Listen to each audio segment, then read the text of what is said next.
मुझे सभी भक्तों की पूजा विधि स्वीकार्य है, किंतु कोई विधि किसी से श्रेष्ठ, किसी की भी भक्ति किसी से श्रेष्ठ नहीं।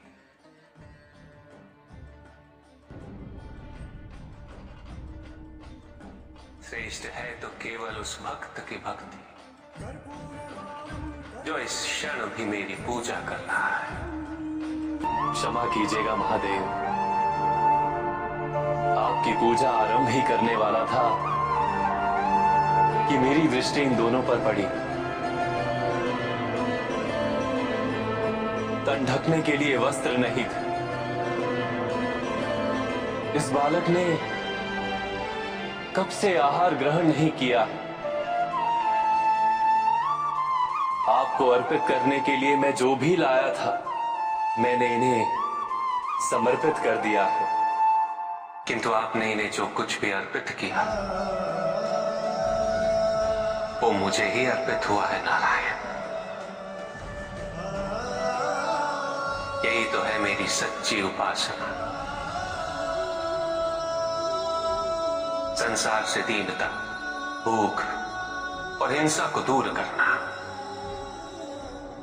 भेदभाव भी हिंसा ही है, किसी का अनादर भी हिंसा है, किसी की उपेक्षा भी हिंसा है। मेरी सच्ची उपासना है मेरे समाज में शांति और अहिंसा की स्थापना, निर्बलों की सेवा और उनका सत्कार। नारायण, आपने मेरे सभी भक्तों के लिए मेरी पूजा की सर्वोत्तम विधि प्रस्तुत कर दी है और यही विधि मुझे सबसे प्रिय है। दुग्ध अर्पित करना। यदि भक्त के मन को दुग्ध की भांति निर्मल ना बनाए तो ये व्यर्थ है, यह अर्पण व्यर्थ है। क्योंकि संसार में न जाने कितने ही शिशु केवल इस भूख से अकाल मृत्यु को प्राप्त हो रहे हैं। ऐसे में दुग्ध अर्पित करने का उचित स्थान मेरा विग्रह नहीं, अपितु वो शिशु है जो निराश्रित है और उपेक्षित है। जब तक इस संसार में कोई भी शिशु भूखा है, समझ लो कि मैं भूखा। और मेरी क्षुधा तभी शांत होगी जब उस निराश्रित शिशु को आहार मिलेगा। जब तक इस संसार में कोई भी जीव व्यथित है, समझ लो कि मैं व्यथित हूं।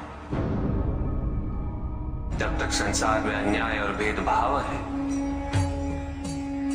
ये समझ लो कि मैं प्रतिपल पीड़ित हूं। संसार की शांति में ही मेरे मन की शांति। पंच महाभूतों का महाभाग है जल। जल द्वारा मेरे अभिषेक से जीवनदायी जल की अवमानना नहीं होती है। क्या ये जल का सर्वोत्तम उपयोग है? क्या श्रद्धा और विश्वास को प्रकट करने के लिए जल का अर्पण पर्याप्त है?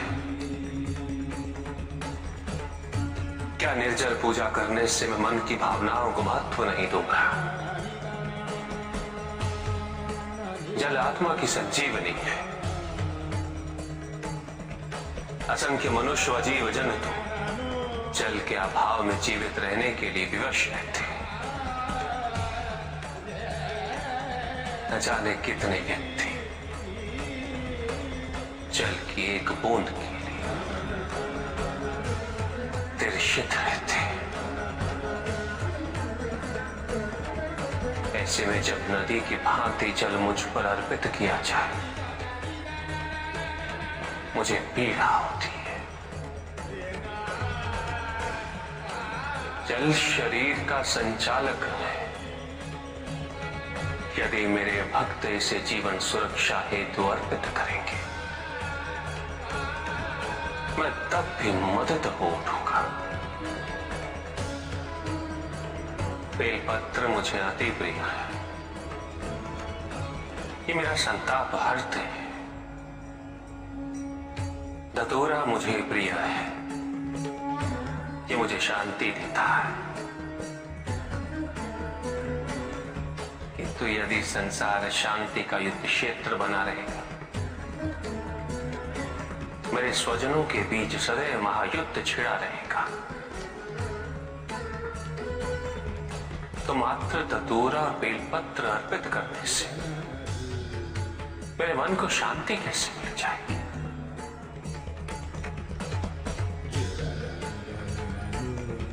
मेरी पूजा संपन्न कैसे हो जाएगी? उपासना में यदि मेरे जैसे हो जाने का भाव है, तो मेरी सच्ची उपासना है। यदि उपासना का भाव मेरे लोग और मेरे समीप आने की कामना है, तो वो सच्ची पूजा और भावना है। तुम मन में स्मरण करो, मैं सुनता हूं। तुम मन में मुझे पुकारो, मैं आता हूं। मुझे कुछ नहीं चाहिए। यदि तुम मन को शिवमय बनाते तो वही मेरा शांति से परिपूर्ण कैलाश है, वही मेरी सुंदर काशी, वही मेरी उज्जैनी है। कौन सी विधि, कैसी विधि? अपने आप से पूछो कि पूजा का अर्थ क्या है। पूजा तो केवल एक माध्यम है मुझ तक पहुंचने का, मुझसे जुड़ने का, मुझसे एक होने का। किंतु जो मुझे ही विभाजित कर दे, वो मुझसे एक कैसे हो सकता है? कैसे जुड़ सकता है मुझसे?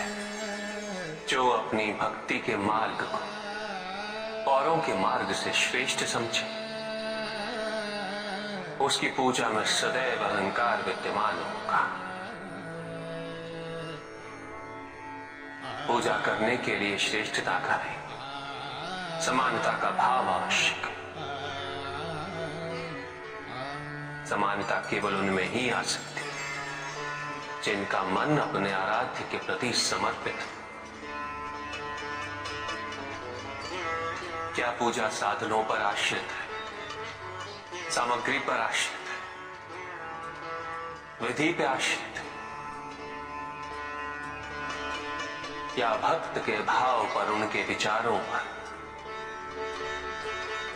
यदि पूजा करते समय व्यक्ति को यह स्मरण रहे कि वो कितनी श्रद्धा, कितने समर्पण और कितनी भव्यता से पूजा कर रहा है, तो वो पूजा नहीं। जिस व्यक्ति के मन में ये विचार हो